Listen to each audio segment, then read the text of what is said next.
Hello,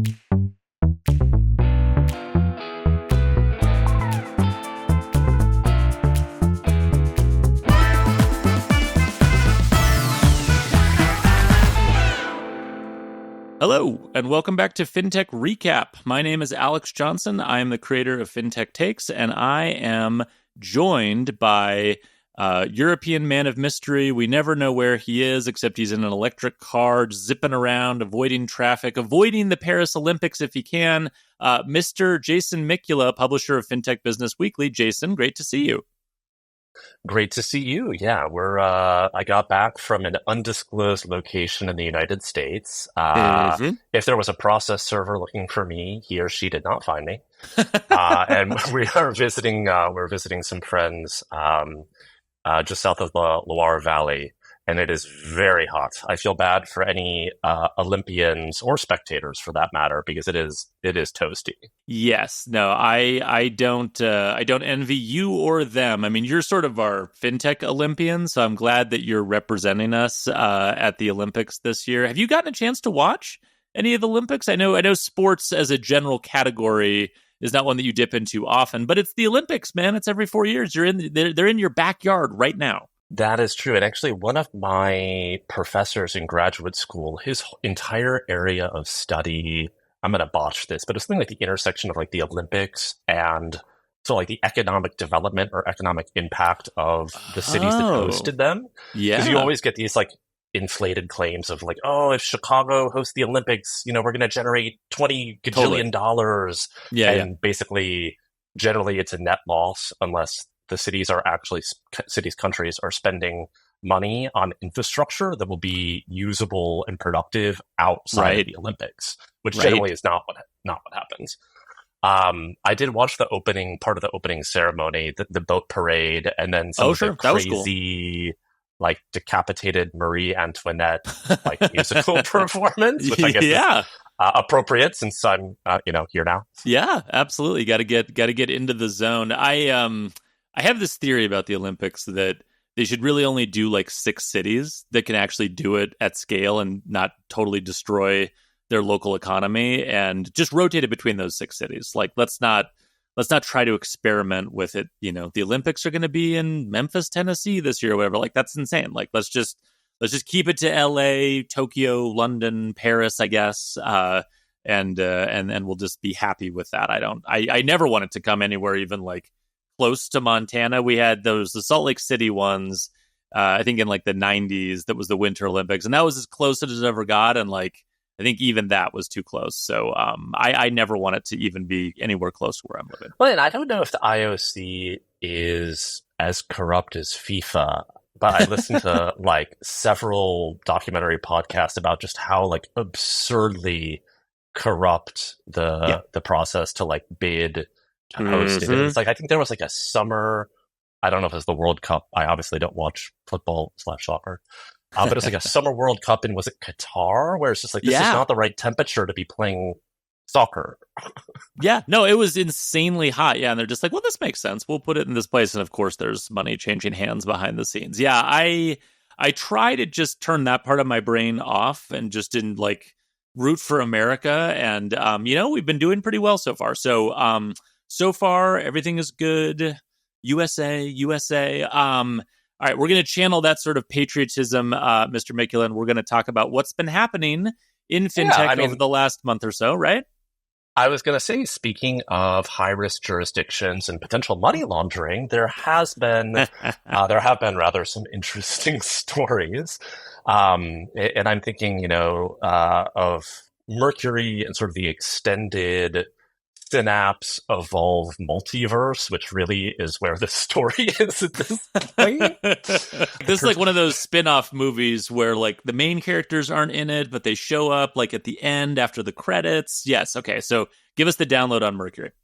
But the specific thread I'm following here, is I had done some reporting that basically built on a piece that Michael Rodan at The Information had published earlier this year, specifically looking at some Mercury's, or rather clients of Mercury's use of what are called registered agents or registered agent addresses.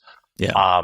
Which, at least as I understand it, based on my own research as well as talking to experts in the space, does not count as a specific address you can supply as part of an onboarding KYB process, right? You're supposed to have a physical address where your business is actually located at, in, as I understand anyway, in the United States, unless the bank has a risk tolerance saying, okay, we're going to do accounts outside of the United States, and we have the appropriate policies, procedures, infrastructure in place to do the necessary KYB. So it's not that using a registered agent in and of itself is not allowed, but rather supplying that address as the address of your business without any other physical location is a red flag. And again, as I understand it, that in and of itself generally would not be understood to meet the criteria for KYB, due diligence, etc.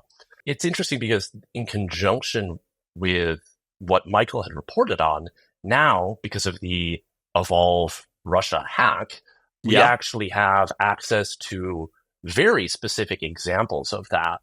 And so I was able to take a look at some of the accounts, Mercury accounts, and the addresses they listed.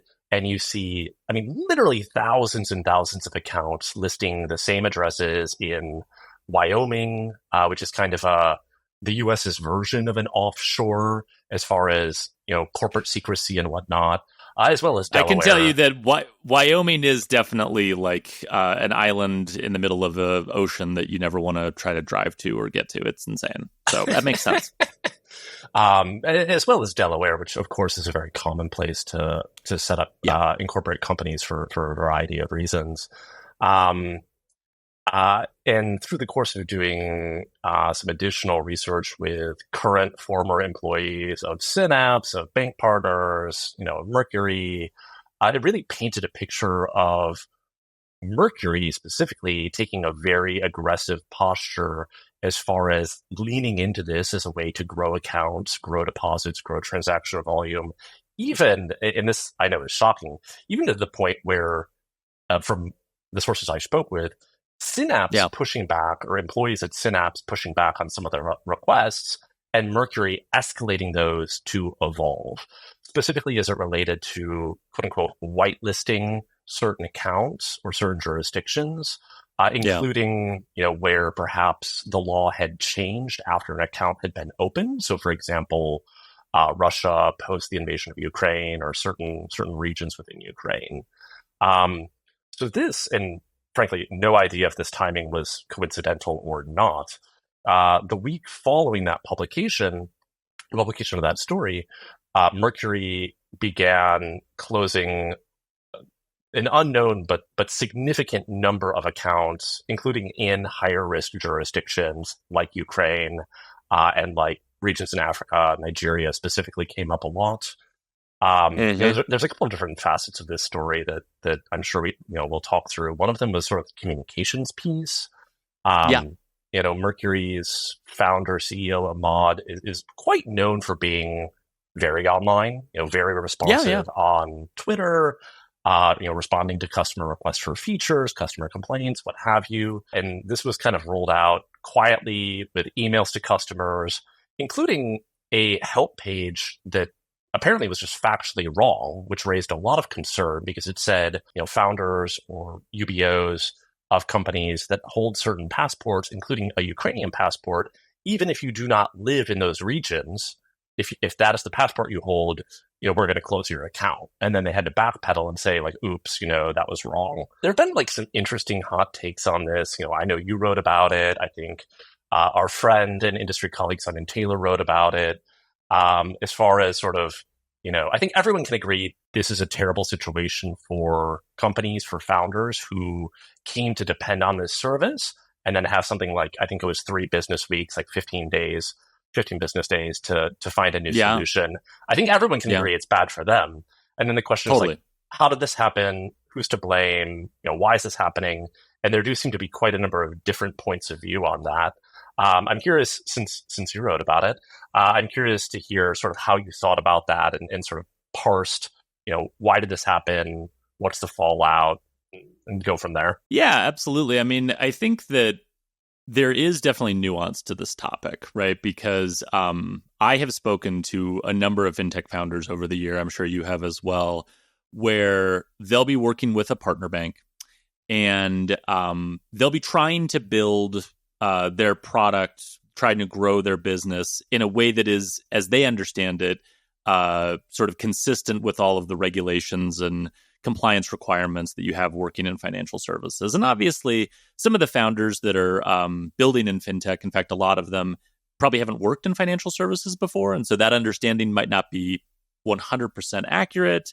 They might not, especially early on, engage the services of very experienced lawyers who can guide them through some of those things. So there are some small mistakes that get made. But a lot of times, I've definitely heard of examples of the fintech not really doing anything super egregious. And then what happens is, for some larger macro reason, something changes with the bank partner, and the bank partner suddenly is de-risking in some fashion. And that de-risking can be requiring the fintech company to close accounts, as we've just been talking about. It can actually be the bank partner just getting out of the space entirely. I remember this happened with Radius Bank, based out of Boston, when they were purchased by Lending Club. This was a good example. They were doing a lot of banking as a service, and there were fintech founders who were building on Radius who I've spoken to, who basically just got a notification that, hey, we're not doing this anymore, and you're going to have to not be our partner anymore. And that left them in a really difficult position. A lot of them weren't able to find another bank partner. They had to close down. So I'm definitely sympathetic to situations where fintech founders are trying to build things in the right way, and the rock rolls down the hill from regulators or from the bank, and it just ends up kind of wiping out their business, sort of as a side effect of some larger decision that's made. So I totally get that. That's not what happened here, from everything I can tell. And again, this is just based on reporting from you, reporting from the information, some other sources I've spoken to separate from your reporting. Nothing about this story suggests that that's what happened here. The read I have on the Mercury situation specifically is, and using the examples you gave in some of your reporting just as a specific point here, Mercury had a pretty good understanding of what the requirements were in terms of compliance requirements, in terms of processing transactions going from certain geographies, in terms of onboarding customers and the information that you're required to collect there. And my understanding and my sort of sense of the situation is, whenever those compliance requirements conflicted with the goals that Mercury had as it relates to growth, or as it relates to trying to provide a frictionless experience either to new customers who are onboarding or to existing customers where you don't want to stop transactions or slow them down or really put anything in the way of them transacting on your platform, they basically sought out ways to get around that. And Evolve, as we now know, was the perfect bank partner to partner with if that is your goal. And I've written about the fact that Evolve's sort of incompetence as it relates to being a bank was really a feature, seemingly, for a lot of the fintech companies, not just Mercury, but other fintech companies as well, who chose them as a bank partner. But yeah, I mean, the fact that Synapse was kind of the good guy coming out of that last story that you wrote, that's wild to me, because we've been talking for months about how Synapse has made huge mistakes all over the place as it relates to managing compliance. And they were the ones saying, no, hang on, this might not be what we want to do here. And Mercury is going around them to Evolve to get approval for this. So in this particular case, I am super empathetic towards founders that were working with Mercury who sort of inadvertently got caught up in this de-risking. And I do think that Evolve, reacting to everything that's happened, probably has taken a bit of a broad brush to trying to clean up some of these things. And that has resulted in founders who probably shouldn't be getting offboarded. There's some collateral damage here. And I think the collateral damage is definitely due in large part to Evolve not doing a good job as the bank that's ultimately legally responsible for this stuff. But to position Mercury as sort of a piece of that collateral damage who's just subject to the whims of Evolve, I think that takes a lot of agency away from Mercury and the responsibility that they should have had, and I think knew that they had as they were building all of this over the last couple of years. So that's my maybe overly cynical interpretation. What's your interpretation? I feel like we've had some version of this discussion many times on many podcasts. About the mismatch in risk tolerance and in priority, right? And obviously today we're talking about Mercury, but this is not, I don't think this is specific to them. I saw it earlier in my own career, and I think there's plenty of other consumer or customer-facing fintechs we could point to that illustrate this. But if you're unprofitable and you're venture-backed, the goal, at least until maybe fairly recently, was right. grow as quickly as possible, right? I spoke with Jason Henricks and with Frank Rotman recently at Unit 21's Fraud Fighters about some of that shift in focus on, I think, what we would now consider vanity metrics, like a user number, an account number, frankly, even top-line revenue in certain businesses, especially a lending business, to really looking at, do the unit economics work? Is this a sustainable business?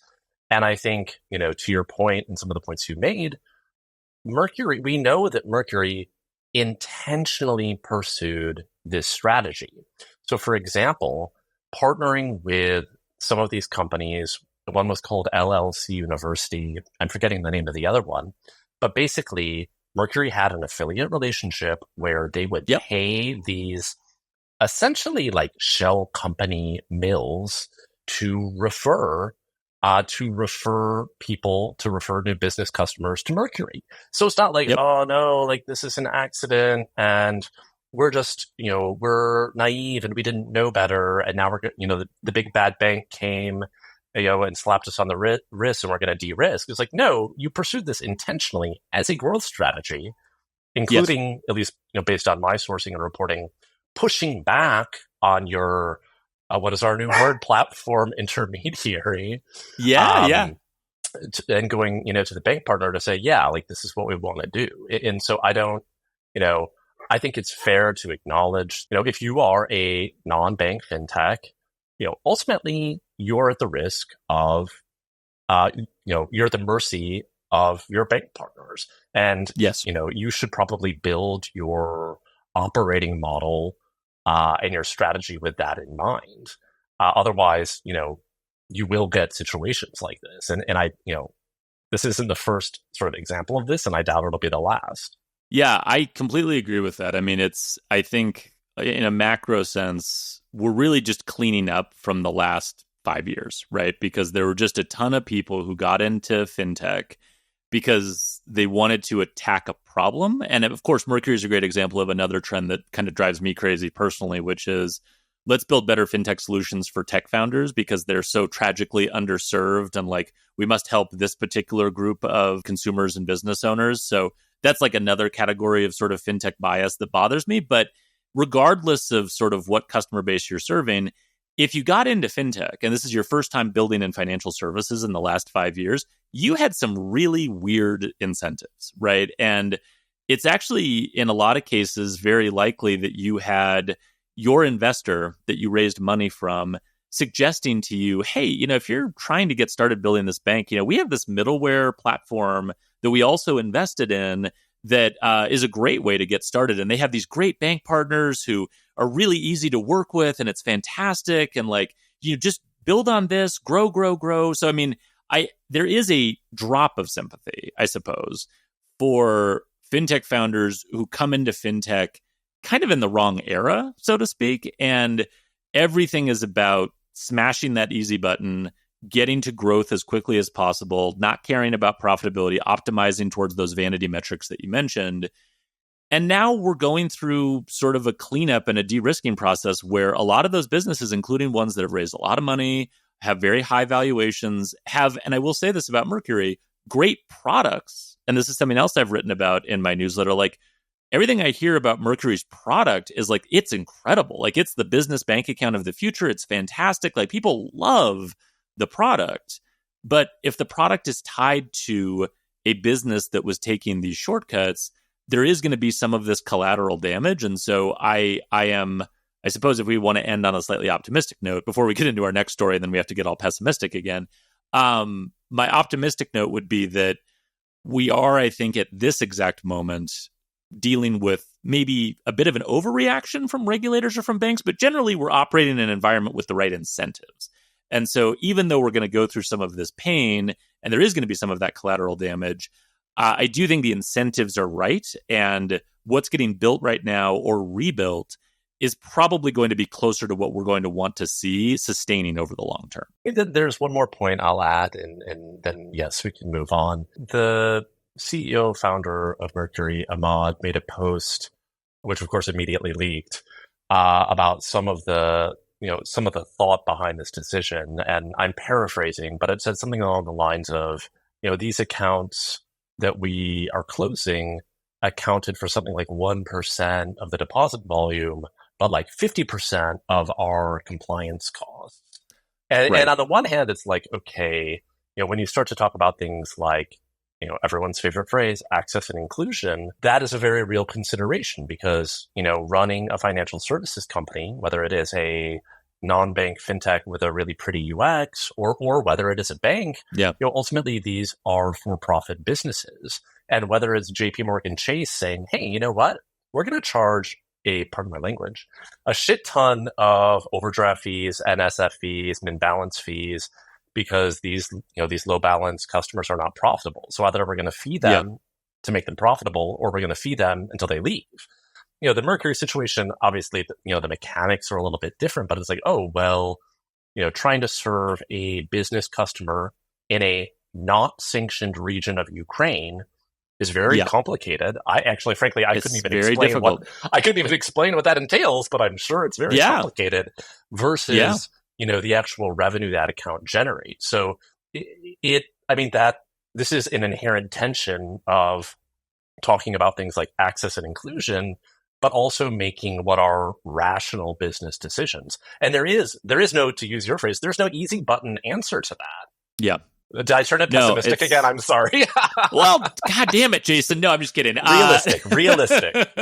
Yeah, realism is where we should try to anchor ourselves. No, I totally agree with that. And I just think, with all this stuff, there's a limit to what we can do easily, right? And some of this stuff is just really hard to solve for. And I know this is contrary to the Silicon Valley ethos, but like technology doesn't solve some of these problems, right? Like some of it is just like to your point about dealing with some of these regions that are sort of right in the gray area of sanctions and some of the compliance challenges.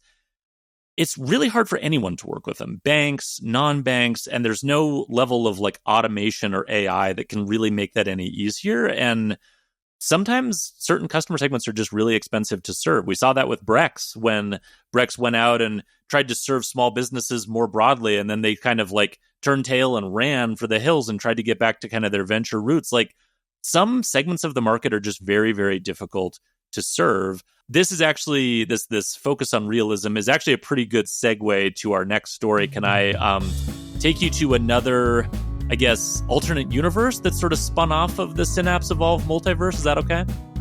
We have just started a new running joke, and I'm not mad about it.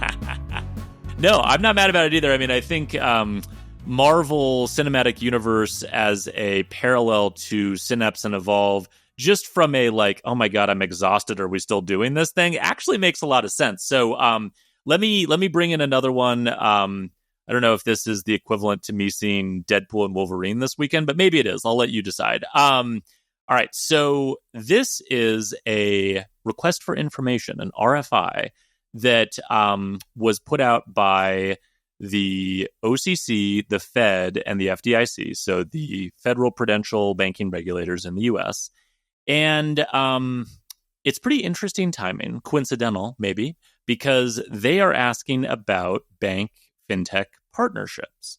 So might have something to do perhaps with Synapse and Evolve.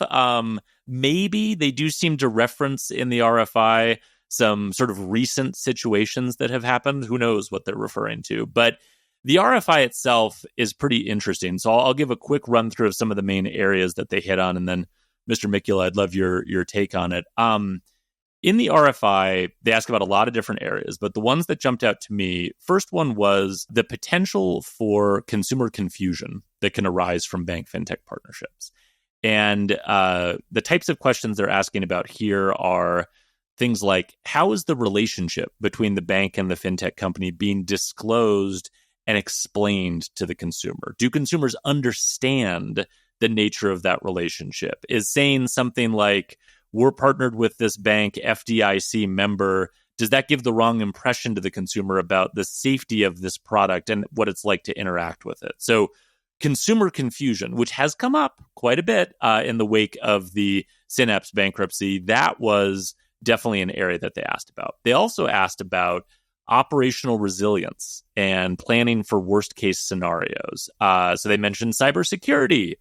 Maybe not a coincidence given the Evolve data breach. They asked about the process for winding down fintech relationships and exiting them in a orderly manner, and actually the impact of such exits on banks' liquidity and planning for sort of managing their balance sheet.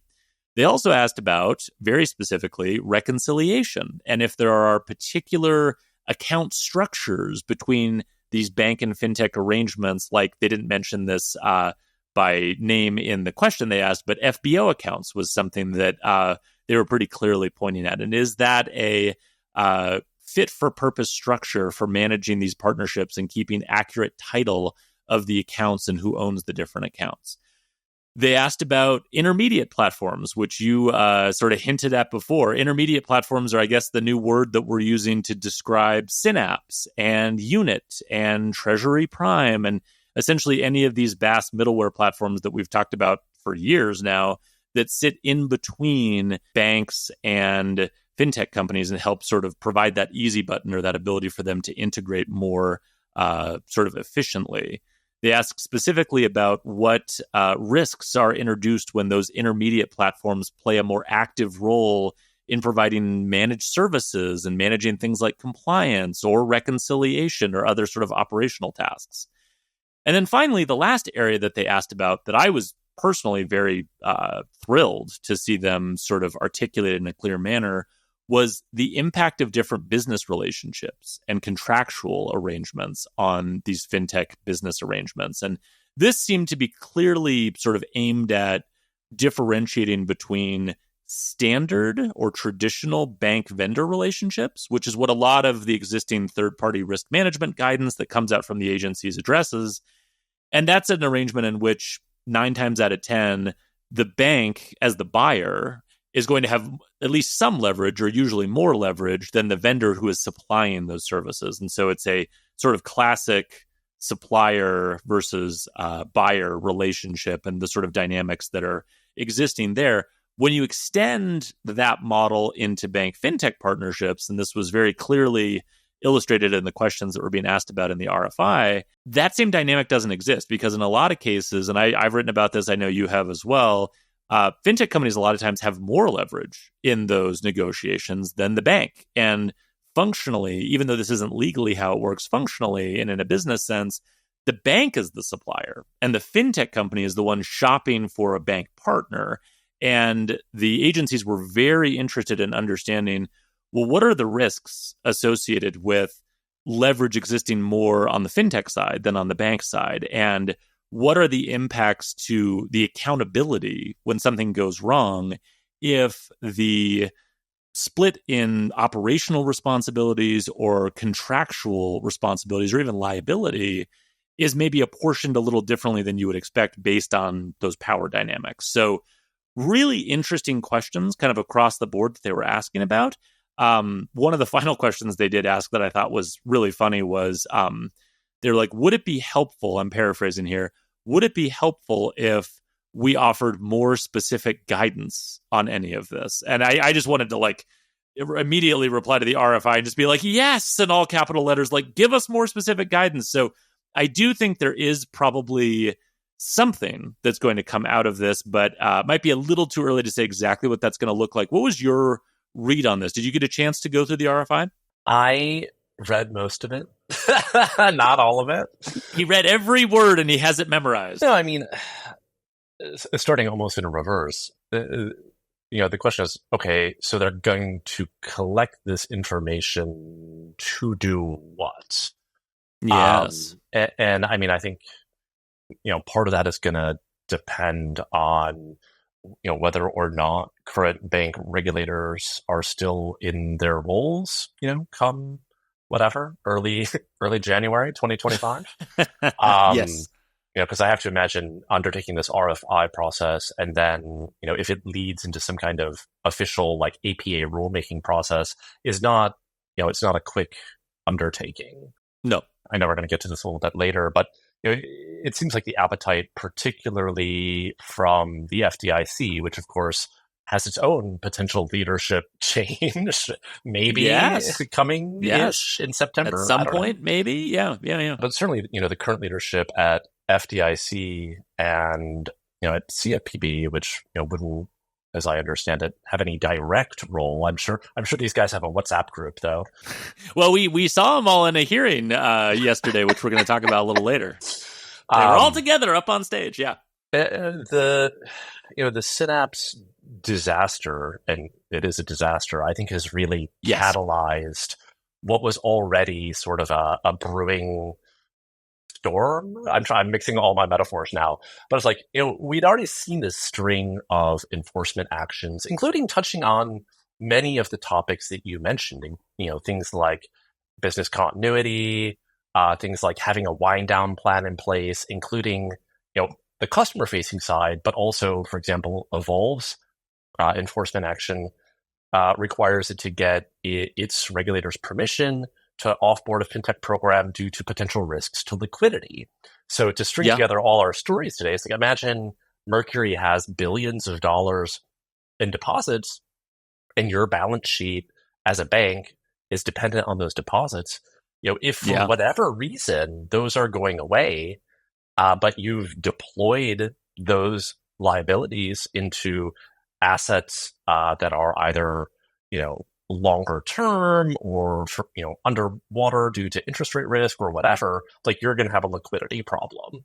And so I do think the RFI, really builds on and makes very explicit the themes we've seen in, the dozen or so enforcement actions, the Blue Ridge and Thread and Choice Bank, and all the other ones, and says, hey, okay, like we've been messaging this to the market in a certain way, like this is a mechanism to basically like provide input and feedback, obviously from the banks, but perhaps even more importantly from the fintech side, who don't often don't have a direct line of communication or a direct supervisory relationship with these regulatory agencies. Not that there are zero conversations, certainly there are, but I think they have a bit of a different flavor, given there is generally no sort of official regulatory relationship.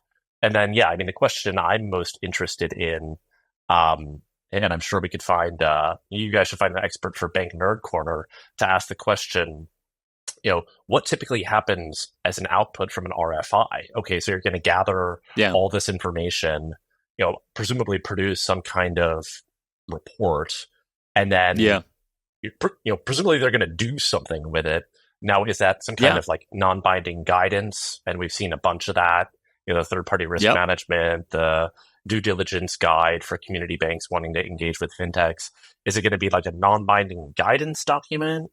Or is it going to be like an actual, APA rulemaking undertaking? And frankly, it's just so far outside my realm of expertise that I don't even want to venture a guess. Well, I mean, I think to your point, the interesting thing will be there's multiple mechanisms, and you've written about a bunch of these in your newsletter, that federal regulators could take to address some of these things. And so I do think it makes sense, even though this is going to be a slow process, for them to ask about all these areas. And I do give the agencies credit, like they hit all the hot button issues. Like when I was reading through the RFI, there wasn't anything glaringly missing from my perspective in terms of like, oh, you forgot to ask about whatever. Like they touched on a lot of areas.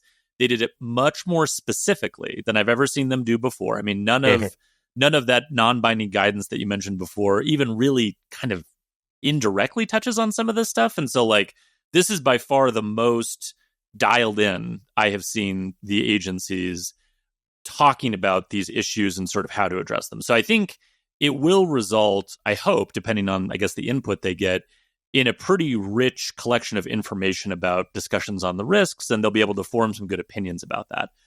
What it results in, though, is, as you say, very open. I don't know exactly what it's going to be. If I had to venture a guess, I would say it probably results in multiple different things. I mean, one of the things I always am kind of confused about with the agencies is when they choose to cooperate and when they don't. And so, harmonizing interagency non-binding guidance is one thing. And I do think, I mean, if I had to venture a guess, we probably will see updates to third-party risk management guidance, just as one output of this would be, I think, a reasonable guess. I personally think they should sort of have bifurcated guidance between this is how you work with vendors when they're actually vendors, and this is how you work with companies that might be treating you as a vendor. Like maybe having two separate sort of sets of guidance might make a little bit of sense there. But then, does it result in formal rulemaking? Does it result in the agencies picking up our favorite tool, the BSCA, and maybe getting a little more actively engaged in working with some of these intermediate platforms that they were mentioning before? There's a lot of different, I think, legal avenues they could explore, but how much they do that, and then, of course, like how prescriptive they get, right, is the other thing with all of this. I mean, I don't really get the sense, and you talk to lawyers, you talk to folks who've worked in regulatory circles for a long time. Regulators don't like to be prescriptive because as soon as they give you like a rule, you find a way around it. Like you pay lawyers an obscene amount of money to find loopholes to get around things. So you want to try to be vague if you're a regulator. You want to be more regulating in some sense by enforcement than by really prescriptive rules. And so I do think that's going to be an element to this. I also think the other thing that factors in here is the sort of larger legal changes around the end of the Chevron doctrine and sort of courts not giving as much deference to regulators.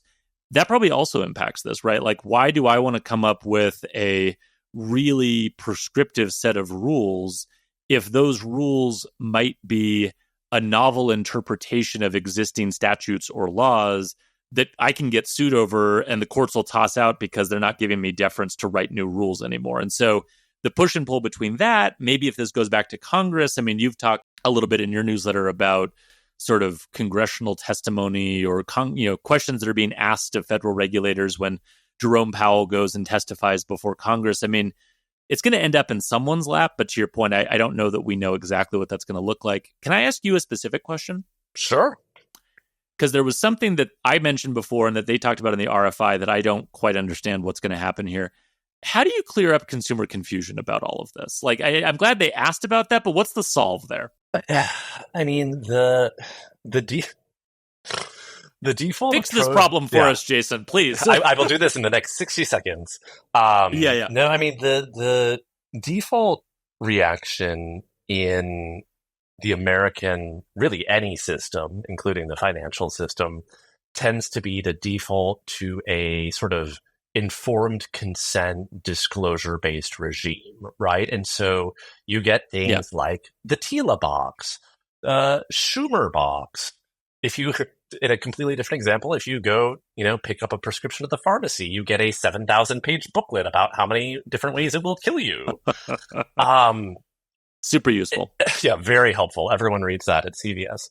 I mean, my gut, and we've already seen this, from state regulators, specifically California, but also Illinois in regards to Chime, is this sort of like de facto language. It's like, okay, maybe you don't say that you're a bank, or like say you're a bank, but immediately below that in a much smaller font, say, we are not a bank, we are a financial technology company, banking services provided by Bank X, FDIC. The reality, and I think I think most people would agree with this. It's like, I don't think that's going to make any difference.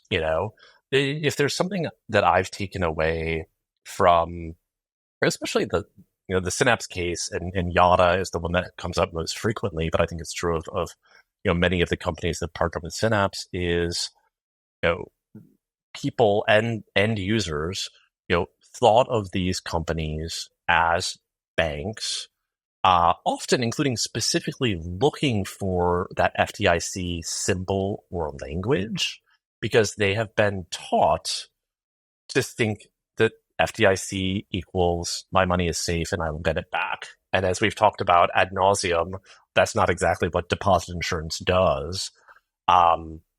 And so I don't think there's any easy way from a disclosure perspective to explain to an average consumer that if you're using a product, whether it's Yada or Juno or Chime, like this company, and to be clear, I don't know anything about Chime. I'm just using it as a well-known example. Sure. It's like this company, this application you're downloading is not a bank.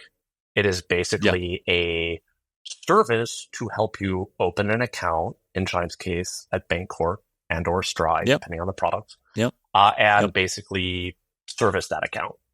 And what risks go along with using something like Chime instead of, I'll make somebody else very happy, instead of Vero, which is a bank and actually has a charter, and not that Vero doesn't rely on third-party service providers, right? It has a core banking provider, Temenos. It, I'm sure, has some sort of issuer processor to handle debit transactions. There is no way I can imagine where you could sort of boil down the immense amount of complexity and make it intelligible to a end user of like, what is the risk you're taking from using Chime instead of using Vero? I can't even explain it clearly, obviously. No, I mean, it's exactly right, though. I mean, I think like this is the problem for Chime, right? In a nutshell, is that like, and I think you would agree with this, like Chime is very big. They are very well run. Like the people who are at the helm are very experienced at doing this.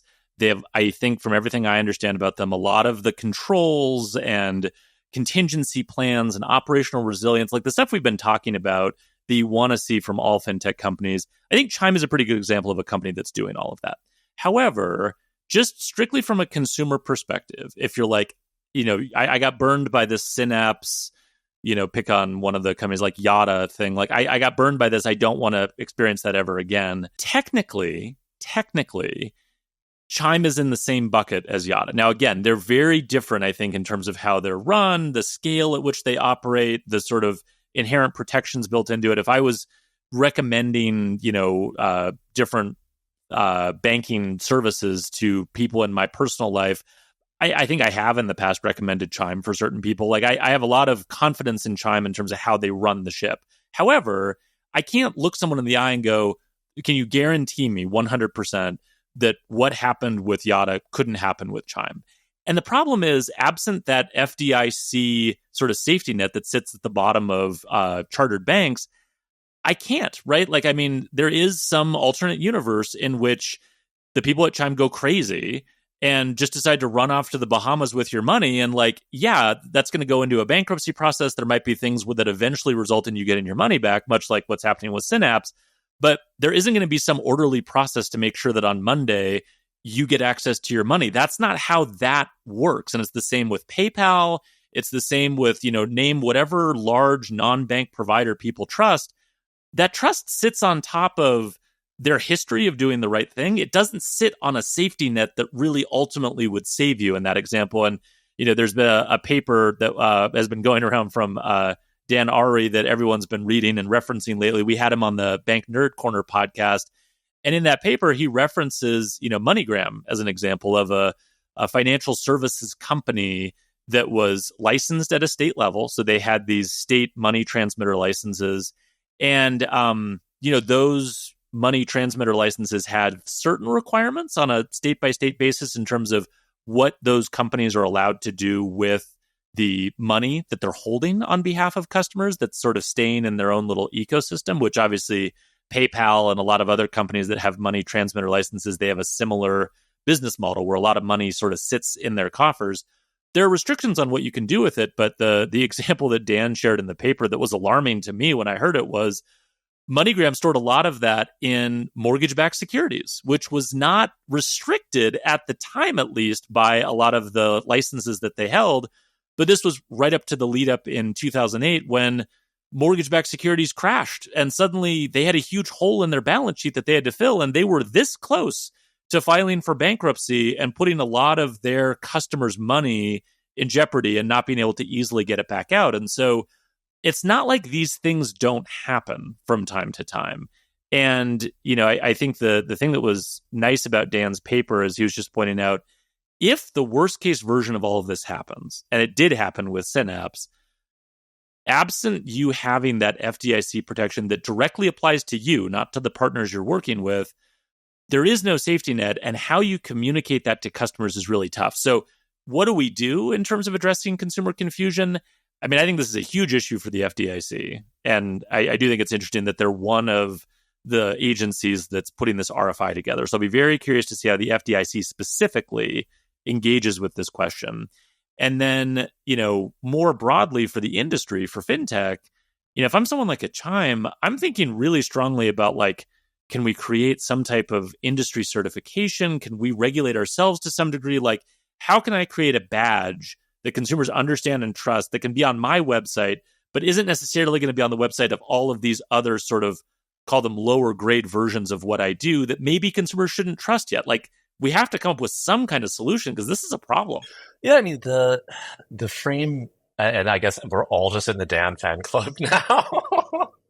We are. The point that he made in regards to the MTLs and how that money is invested, or using the point he was using that to illustrate, is this idea that not all money, or not everything that we think of as money, is necessarily actually the same. And he gives a lot of the sort of back history, wildcat banking, blah, blah, blah, blah. But I think, to try to sort of, draw that through to what we're talking about now, is is having $1 in Yada, which is maybe somewhere in the Synapse multiverse, the same thing as having $1 at Chime, if that dollar is just sitting at Bancorp. And that I think is a sort of very nerdy intellectual lens of the discussion we're having. And then the question is how do you sort of push back on this growing divergence that Dan explains in his excellent paper of this is a problem. If we're using these sort of state MTLs and sort of the safety, soundness, how the funds are being invested, how as an end consumer, the extent to which I'm protected and will get that money back or not, it risks undermining sort of faith in the financial system and in currency broadly. So now that we've solved that problem, do you want to take us to our next burning piece of interpretive guidance? I do. Yeah. Speaking of what are regulators going to do, and is it going to hold up if they do it in the right way? Listeners probably are familiar now with the CFPB's proposed interpretive rule around earned wage access, which came out, now a couple weeks ago, I guess. And this was something that everyone knew was going to happen. This was the shoe to drop in the fintech land that everyone knew was going to happen. And I've joked that they knew they were going to be unhappy. They just weren't quite exactly sure why they were going to be unhappy, but they knew they were going to be unhappy. And indeed they are, because in sort of an apparent reversal of the guidance that the CFPB gave in 2020, which was sort of a different CFPB, obviously, this interpretive guidance basically clarifies that EWA products are credit, and as a credit product are subject to the requirements of the Truth in Lending Act, or TILA, which we've already referenced, and the implementing regulation, which is Reg Z. What's interesting is it would interpret sort of a finance charge, quote unquote, to any of the kind of main ways in which EWA providers monetize their service. That includes asking for voluntary tips, which I've ranted about in a completely unhinged way in my newsletter and in this podcast before. But it also includes things like expedited delivery fees that are sometimes offered by either employer-sponsored EWA providers, so an EWA provider that's integrated with an employee's employer and is sort of offered through that channel, or direct-to-consumer EWA providers, where this expedited delivery fee essentially takes the delay out of a standard ACH transaction and gets you your money instantaneously in exchange for a fee that ranges, I think, Jason, between $2 to $5, $6, $7, something in that kind of general range. Based on this interpretive guidance, borrowers must receive disclosures as to the cost of these loans, which is how the CFPB is considering them. Now, there are some interesting nuances here.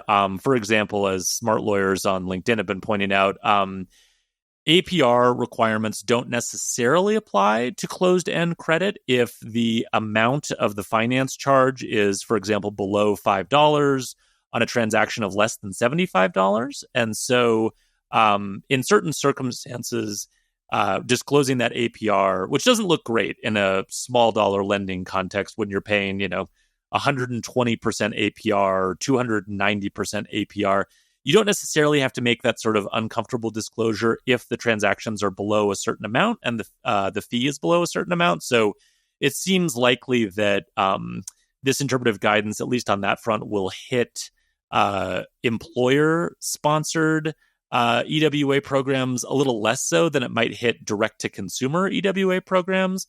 Obviously, tips is its own whole ball of wax where the sort of variable nature of tips, it's a little unclear to me how that's going to be applied as a finance charge and for disclosures for the purposes of this. But given that the CFPB, I think, shares my belief that tips in fintech are bullshit, I think the guidance is sort of designed to discourage the use of tipping to the extent that they can. And, I think the other thing that's interesting here is that, again, my understanding of the way the interpretive rule is sort of being framed here is that it would potentially trigger state usury cap limits.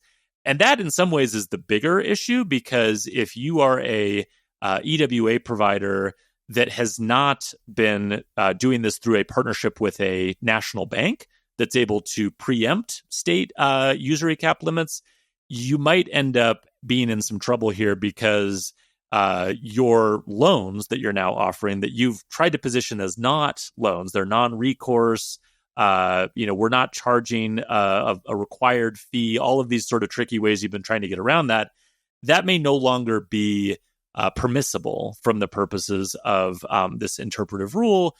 Therefore, the state usury caps might apply.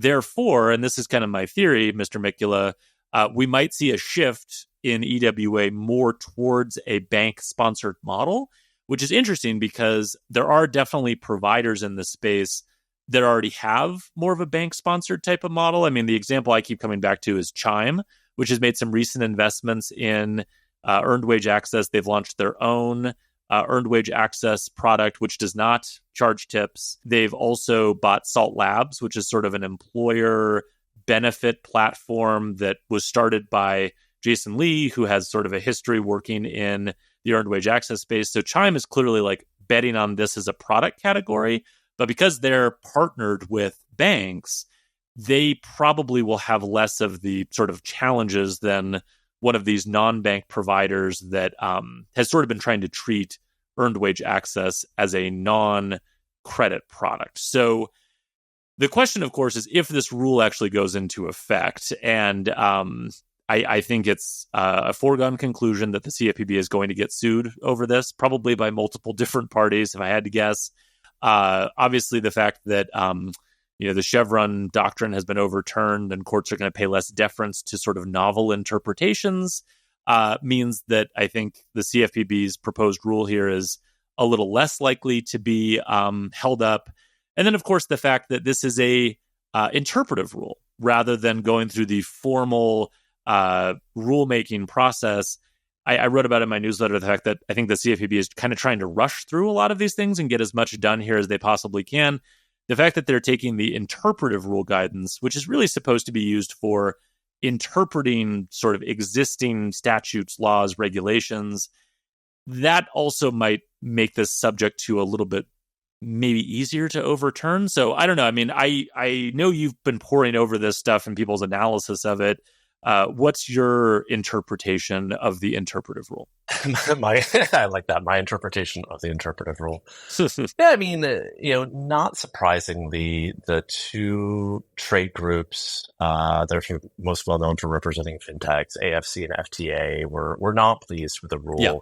I will say I'm not, as much as I mainline American politics, not my specialty. I would think as far as sort of like the advocacy piece of this or the lobbying piece of this, I do think just from like an optics standpoint, if it were me, I think it's a lot easier to make the argument that either, employer integrated earned wage access, and or direct to consumer where it is free or very, very close to free. So I was actually, while you were talking, in addition to listening, I was looking at the Chime's product, which they call MyPay. Yes. And it can be free, or if you want it instantly, I think it's like a flat $2 fee. So they have that expedited delivery fee. Yes, and it is bank integrated. So technically it's being provided by, I think, Bancorp, right? I think it's worth pointing out that this stuff is not free to offer.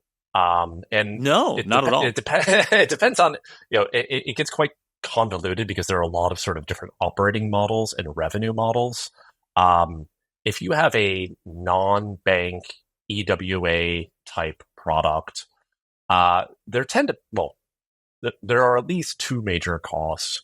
One is the debt capital, right? So yes, yeah, you are lending money. Yeah. You're advancing money. No, don't use that word.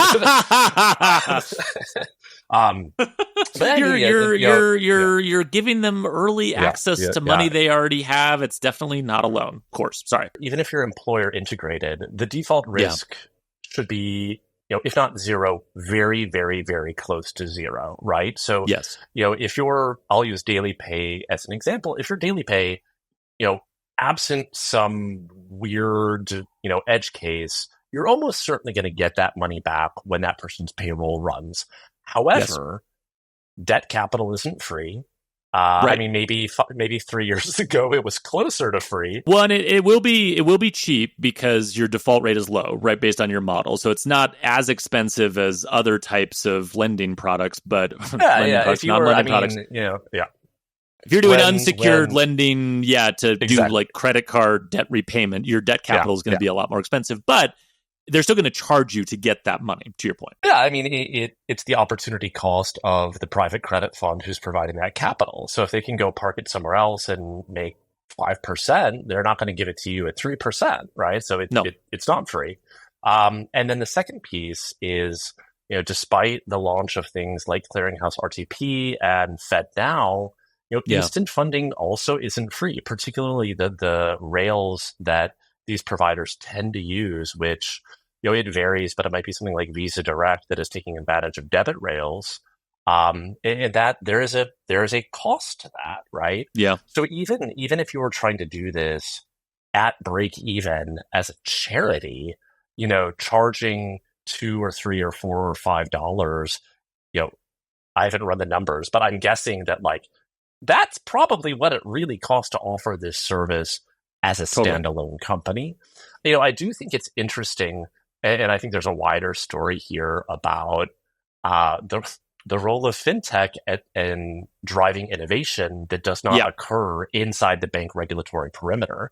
I do think that there is an argument to be made that banks are actually better positioned to offer this product due to their lower cost of capital. And again, from very quickly scanning the Chime page, which appears to be like a DTC product, the ability to sort of be first in line for repayment if somebody's getting their direct deposit into that account. I mean, again, there's sort of a continuum here from like classic payday loan, the world I came from, through employer integrated EWA. And there's like a risk continuum and then different operating models that go along with that. And then the question I always ask is like, which of these would you prefer as a regulator, as a consumer advocate? Which would you prefer people be using? And we tend to spend all this time focused on the supply side. And understandably, there's not a ton that OCC or CFPB can do about how much somebody's getting paid, but very little time talking about the demand side. Although I have to give credit to OCC for trying to push some, financial health metrics. Yeah. It's like, okay, classic payday loan average is like $10 to $15 per 100 borrowed. If you're using an EWA that is $0 or $2 or $4, for a similar advance, Sure, on an APR basis, it might still be 100%, but it's inarguably better than a classic bank overdraft, at least before the policy shifts we've seen in the last couple of years, and a classic payday loan. So it's like, I understand why there's some agita from consumer advocacy groups, from certain corners of the regulatory world, particularly, again, because looking at the sort of continuum of products, some of them are kind of shady. If you're using dark patterns to trick people into giving tips, and then you're, not disclosing that as a finance charge, and really it's like 600% APR, which we've seen with companies like Solo Funds, we've seen with companies like Dave. Yep. I can see why there's a need to try to provide some clarity here. I don't know. Did you ask me a question? And if so, did I answer it? I asked you to provide your interpretation, and that was a hell of an interpretation. No, I just building on 2 points you made. One is, I kind of think, and this is a thing we talk about a lot. It's a thing I talk about with Simon on Not Fintech Investment Advice, like standalone company or feature of a company that already exists. And when I look at earned wage access, I just don't see enough margin available if you are doing this direct to consumer by yourself, not as a bank, right? I just it's really hard. And I think you illustrated it really well.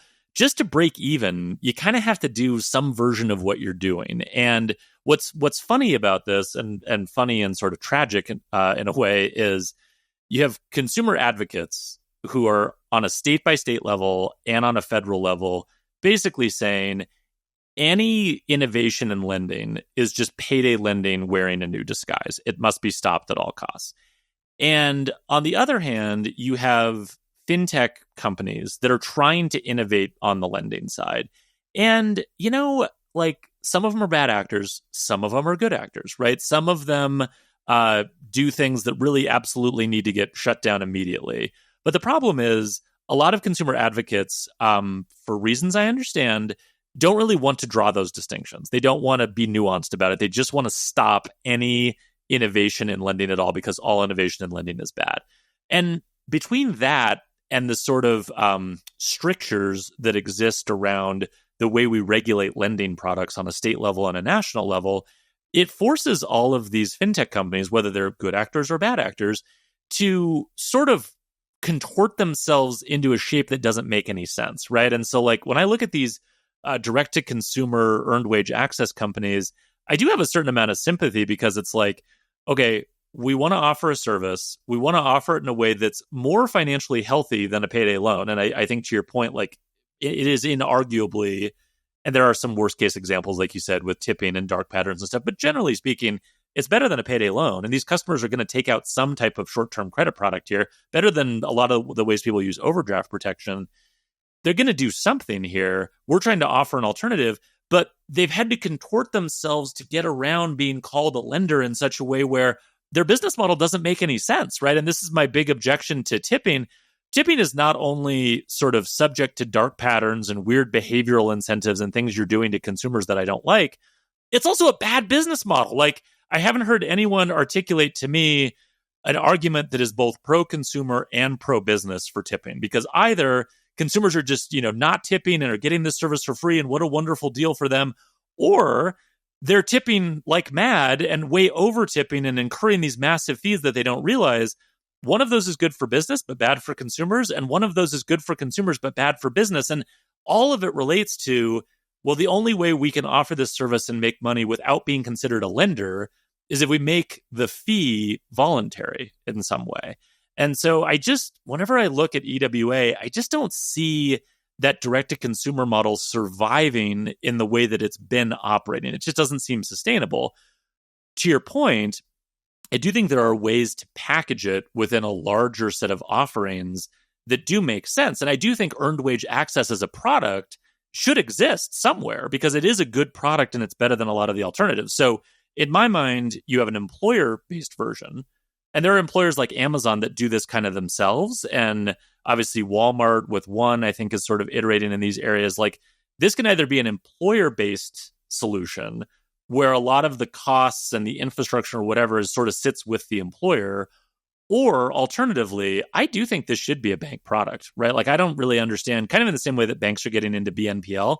I don't understand why banks don't offer this. A payroll processor product, ADP, Right. Paychex, like, Right. and I think I'm pretty sure ADP either has or is working on something in that space. The heat is melting my brain, but it certainly it could be a capability that sits, like, to your point, employer side, bank side, or like payroll processor side.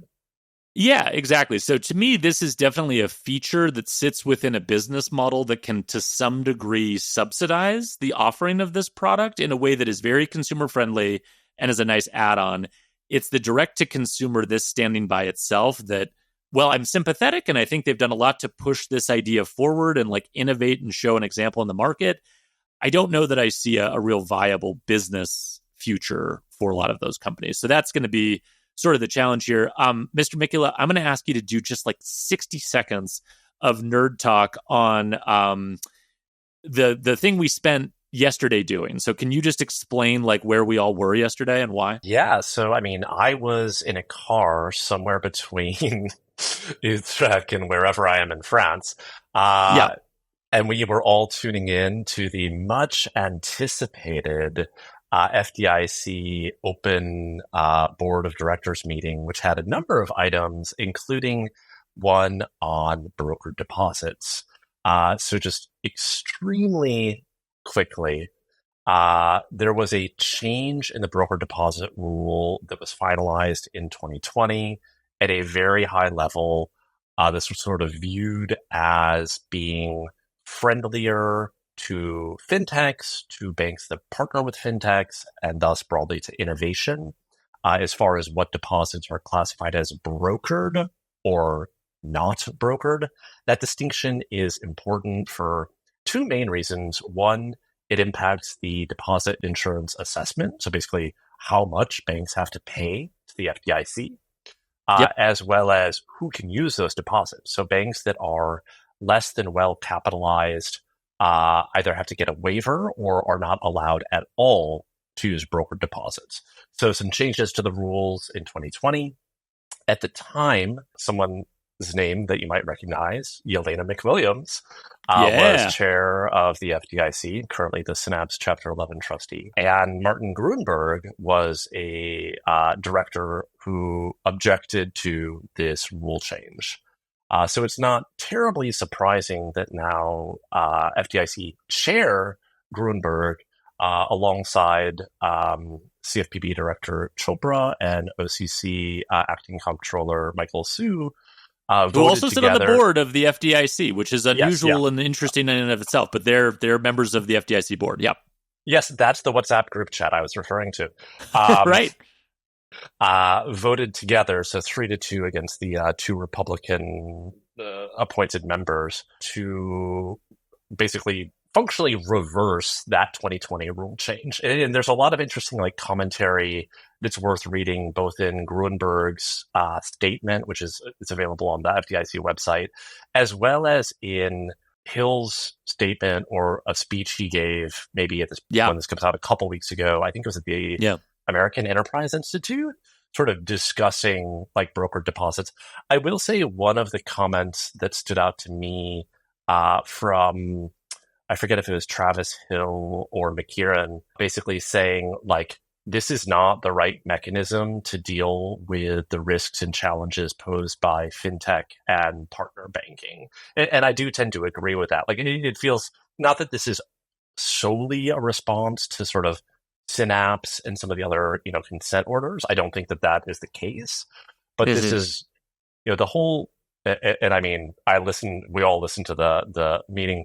It's obscenely complicated minutia about is it a primary purpose exception? Is it more than 10% or 25% of assets? Blah, blah, blah, blah, blah.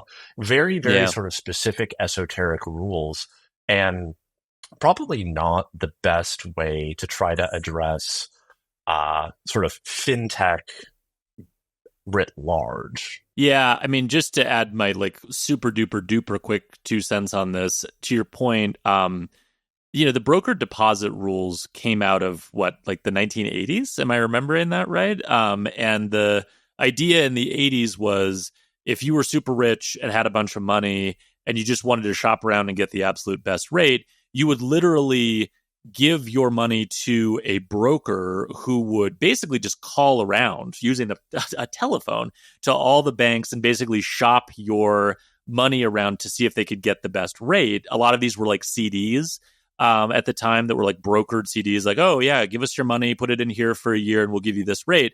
So like, as you might imagine, really hot money, not very sort of stable, not relationship driven. But it was this one very specific mechanism, these brokers, that were the ones driving this shift in the way deposits were moving around the country. And it was being done via telephone. That designation, which has largely remained kind of the way that we still think about it today, with some tweaks and some updates and some rule changes like Jason was mentioning, that's still what we're talking about here fundamentally. And so, before 2020, a lot of this fintech stuff that was happening that was being used to gather deposits was like all considered brokered, even though that as a designation didn't really get into the nuances of these different types of deposits and how they would actually behave from a safety and soundness perspective. Then 2020 happens and suddenly none of those deposits are brokered. And, Jason, you've reported on, I think, or written about in your newsletter a little bit, like banks having to get in trouble with the FDIC about misclassifying certain sets of deposits that they had. But suddenly most deposits weren't brokered. They're all non-brokered deposits. Well, okay, yes, but still there's probably some nuances we're missing here. And now that, the winds have shifted again, now we're reversing that guidance. And now, this is my just sort of like very stupid high level take. All deposits are going to be considered brokered again under this sort of revised rule or the repeal of the old rule. Again, it's not really telling us anything nuanced or interesting or useful about the nature of these deposits. We just keep flipping between brokered and non-brokered. And so, channeling my inner Kia Hazlitt for a moment, like, give us the data that you guys have been observing about how these deposits actually behave. Like, write up a report, publish that report, share the data with us.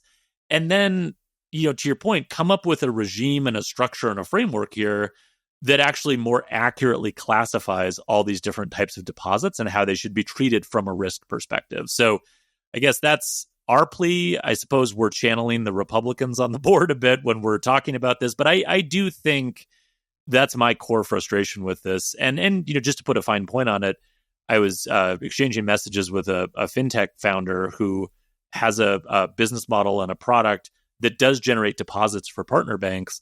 And their kind of quick take on it was, not having analyzed the nuances a lot yet, this is going to make it harder for me to get a partner bank and to negotiate with partner banks, because my deposits that I'm giving them are now being treated in a much more punitive way. Well, they're literally less valuable economically. So yeah, it makes it less attractive to use that as a funding source versus doing something else.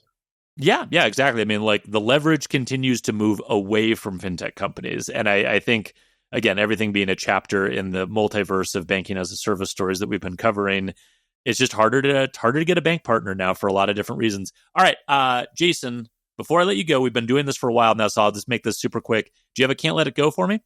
Speaking of telephones, and actually it was in the same, I think, Travis Hill speech, I did not realize, I guess this shouldn't be too surprising, that if you're a bank and you're like, hey, oh man, I need some emergency liquidity, the way you do that is by literally calling up the Federal Reserve discount window on the telephone. Wow. Which I guess, given that the discount window is named for a physical window, it shouldn't be too surprising that the way you do this is by like calling up your friendly discount window operator at your, I suppose, your reserve bank, whatever district you're in. Yeah. I read that line and I'm like, really? Like this, it's 2024 and this is how this works? So yes, that is what I can't let go of from the last time we spoke. And an amazing detail. It's relevant too, because, when you sort of deconstruct what happened with like Silicon Valley Bank, a big part of it was the mechanics of being able to get that emergency funding when they needed it. So yeah, maybe telephone, not the best idea. And in time zones, right? California to DC. Right. Yeah, sorry, they've gone home for the weekend. There's nothing we can do. What do you mean there's nothing we can do? This is insane. What can you not let go of? Well, so mine is crypto because I can't help myself. But you've probably seen the whole sort of story that's being put out there that there's a large pro-crypto voting bloc that's going to vote in this election, Jason. And they are out there in swing states. These are real people, and crypto is the only agenda item they care about, or it's their top policy. Like, they might disagree with all your other positions, but if you are pro-crypto, you will get their vote. And they don't like Gary Gensler. And on day one, whoever's in charge come, 2025, like, they better fire Gary Gensler, whether they're legally allowed to or not to, because God damn it, like, I need pro-crypto policy. These voters are out there, and they will swing this election. And if you don't take them seriously, you do so at your peril, Mr. Mikula. That story's fine. And I understand why you want to sort of tie that story to all the money that you're pouring into all of these races, sometimes perhaps in violation of federal law. However, no one has been able, and if you listen to this and you have this, please share it with me. No one has been able to give me actual data, unbiased, real, good, well-sampled data that suggests that these voters are actually a real thing in large numbers. I just can't let this go. It's driving me crazy. Outside of a handful of like crypto millionaire, billionaire types, and I suppose also the Andreessen guys, given some of their recent podcasts. I'll stop. Let's just no. It's what it is. I mean, unless it's the population of people who went to the Bitcoin conference in Nashville. That group, I believe, is the voting bloc we're talking about. If there's anyone outside that group that cares about this, and like, I'm a crypto holder, I have crypto, I suppose, in a general sense. I want it to go up. My Crypto Coven NFT that I still own, that I think its value has crashed through the floor and into the basement and the sub basement. I'd love to see her value go back up. Like, I'm pro crypto, I guess, in that sense, but it is far from the top of my list of policies that I care about in this election, and I think I'm not alone in that respect. I think that's a good place to put a pin in it until next month. I think so too. Before we get ourselves into too much trouble, Jason, a delight as always. We will see you next month, sir. Can't wait.